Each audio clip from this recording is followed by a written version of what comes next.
របៀបឆែកមើល account Telegram ដៃគូចង់ដឹងថាមានឆាតតាណាខ្លះហើយមានអ្នកណាខ្លះដែលឆាតមកខ្លះអញ្ចឹងបងប្អូនទាំងអស់គ្នាខ្ញុំនឹងធ្វើការបង្ហាញចែកជូនដល់បងប្អូនយើងនៅវីដេអូនេះបាទសូមបងប្អូនទាំងអស់គ្នាកុំភ្លេចជួយចែករំលែកវីដេអូនេះម្នាក់មួយផងបងប្អូនណាដើម្បីបងប្អូនយើងផ្សេងក៏បានឃើញនៅវីដេអូនេះក៏ចេះធ្វើដោយបងប្អូនយើងទាំងអស់គ្នាផងដែរអញ្ចឹងបងប្អូនទាំងអស់គ្នាយើងចូលមកក្នុង Telegram មកខ្ញុំនឹងធ្វើការបង្ហាញជូនបាទចុចចូលមកបាទបងប្អូនចូលមក Telegram មកបាទអញ្ចឹងបងប្អូនទាំងអស់គ្នាសម្រាប់ការចូលទៅឆែកមើលចង់ដឹងថា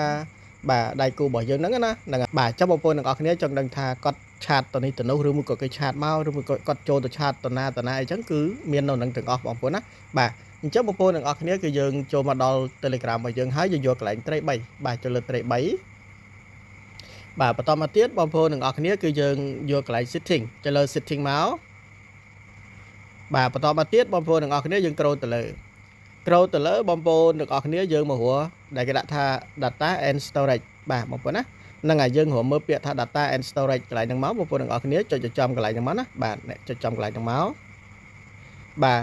បន្តមកទៀតចេញលក្ខណៈបែបហ្នឹងបងប្អូនទាំងអស់គ្នាយើងចុចកន្លែង storage use បងប្អូនណាបាទចុចកន្លែង storage use ចុចចំកន្លែងហ្នឹងមកយើងអត់សម្អាតទេណាយើងចូលទៅមើលចុចកន្លែង storage use បាទបន្តមកចេញអញ្ចឹងបងប្អូនទាំងអស់គ្នាយើងscrollទៅលើបងប្អូននឹងឃើញហើយបាទនេះបាទយើងឆាតតាណាខ្លះអញ្ចឹងទៅបាទមិនថាគ្រប់មិនថា channel មិនថាឆាត private គឺ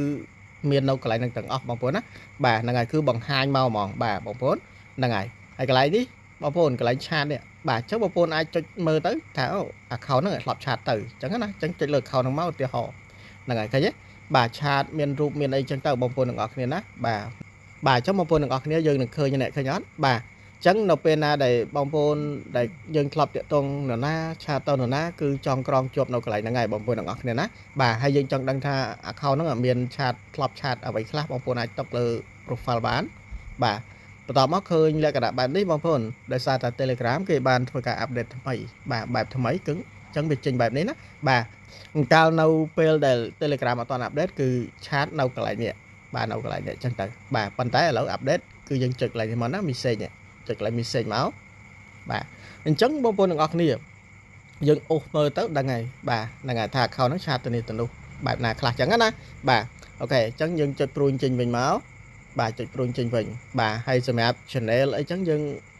មិនបាច់ទេអាហ្នឹងគឺជា channel room ទេ room ច្រើនណាបាទមានមនុស្សចូលរួមច្រើនអញ្ចឹងតែអញ្ចឹងយើងអាចឆែកមើលកន្លែង media នេះមួយទៀតទៅបាទឆែកលើ media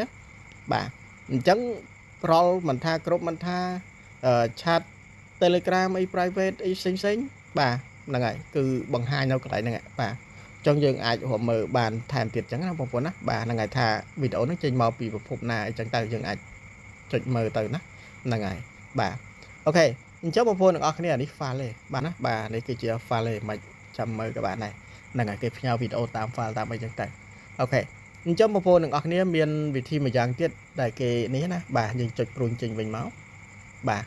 ហើយសូមបញ្ជាក់ថាបើសិនជាសម័យខ្លួនគេណាបាទបើសិនជាសម័យខ្លួនគេចុចកន្លែង storage use គេសម្អាត Telegram របស់គេដើម្បីឲ្យដំណើរការល្អក៏អត់ឃើញអ្វីដែលយើងចង់ចូលទៅមើលនឹងដែរអត់ឃើញទេបើសិនម្ចាស់ដើមគេចុចកន្លែងនេះកន្លែង storage use នេះចុចលើហ្នឹងមកហើយយកកន្លែង clear cache នេះយកកន្លែង clear cache ទៀតមក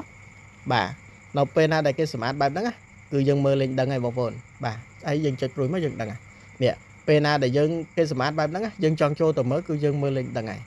មើលបងប្អូនចូលមកកន្លែង storage use ម្ដងទៀតទៅហើយបងប្អូនយើងscrollទៅលើទៅអត់មានទៀតទេឃើញទេបាទហ្នឹងហើយគឺគេសម្អាតអស់ហើយបងប្អូនទាំងអស់គ្នាណាបាទអាហ្នឹងបើសិនជាម្ចាស់ account គេឆ្លាតណាហ្នឹងហើយគឺគេសម្អាតបែបហ្នឹងណាបាទអញ្ចឹងយើងចង់មើលគឺមើលអត់ឃើញទេប៉ុន្តែនៅមួយយ៉ាងទៀតបងប្អូនយើង back អស់មកនៅក្នុង account ហ្នឹងបើសិនតែយើងចង់លាក់ account ណាមួយអញ្ចឹងណាហ្នឹងហើយចង់លាក់ដូចថាឥឡូវគឺលាក់ account ណាដូចថាខ្ញុំលាក់ account នេះយើងគាត់តែយករៀបដៃយើងណាចុចចឹងទៅហើយយករៀបដៃសង្កត់ឲ្យចេញ touch បាទនេះចាំខ្ញុំធ្វើម្ដងទៀតយករៀបដៃយើងសង្កត់លើ account ណាមួយចឹងទៅឲ្យចេញ touch ហើយយើងចុចកន្លែងចុច3នេះមកបងប្អូនយក archive នេះមក